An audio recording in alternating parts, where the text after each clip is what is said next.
गीता के 18 योग क्या हैं?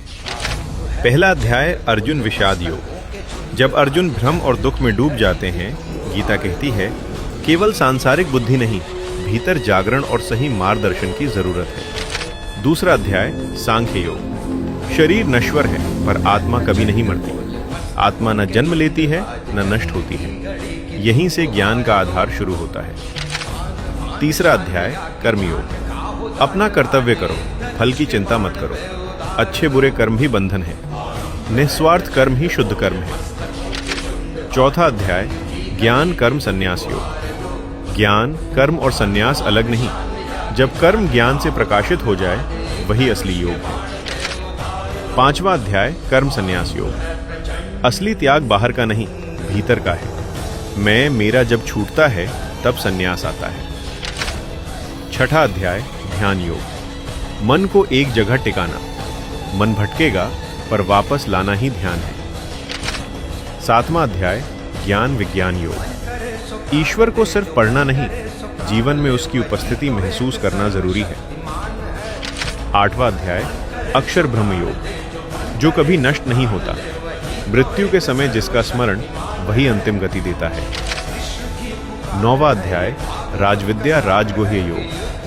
ईश्वर ही समस्त जगत का आधार है, सरल भक्ति ही मार्ग है। 10वां अध्याय विभूति योग। जहां शक्ति, सौंदर्य, गुण या आश्चर्य हो, वहां परमेश्वर की झलक है। 11वां अध्याय विश्वरूप दर्शन योग। अर्जुन समय, मृत्यु, जन्म और विनाश को एक ही परम रूप में देखते हैं। 12वां अध्याय भक्ति योग। सरल प्रेम और संपूर्ण समर्पण ही सबसे बड़ा मार्ग है। 13वां अध्याय क्षेत्र क्षेत्रज्ञ योग। शरीर और मन है क्षेत्र, और जो देख रहा है वही साक्षी है। 14वां अध्याय गुणत्रय विभाग योग। सत्व, रजस और तमस हमारी जीवन प्रवृत्ति तय करते हैं। इनसे ऊपर उठना साधना है। 15वां अध्याय पुरुषोत्तम योग। क्षर, अक्षर और उनसे परे वह परम सत्य पुरुषोत्तम, उसी में आश्रय ही मुक्ति है। 16वां अध्याय देवसुर संपद विभाग योग। देवी गुण उन्नति की ओर, आसुरी गुण पतन की ओर ले जाते हैं। 17वां अध्याय श्रद्धात्रय विभाग। जैसी श्रद्धा वैसा जीवन और कर्म। 18वां अध्याय मोक्ष संन्यास योग। कर्म, ज्ञान और भक्ति को मिलाकर भगवान कहते हैं सभी सहारों को छोड़कर मेरी शरण में आओ। समर्पण से ही मोक्ष का मार्ग खुलता है। यही गीता का सार।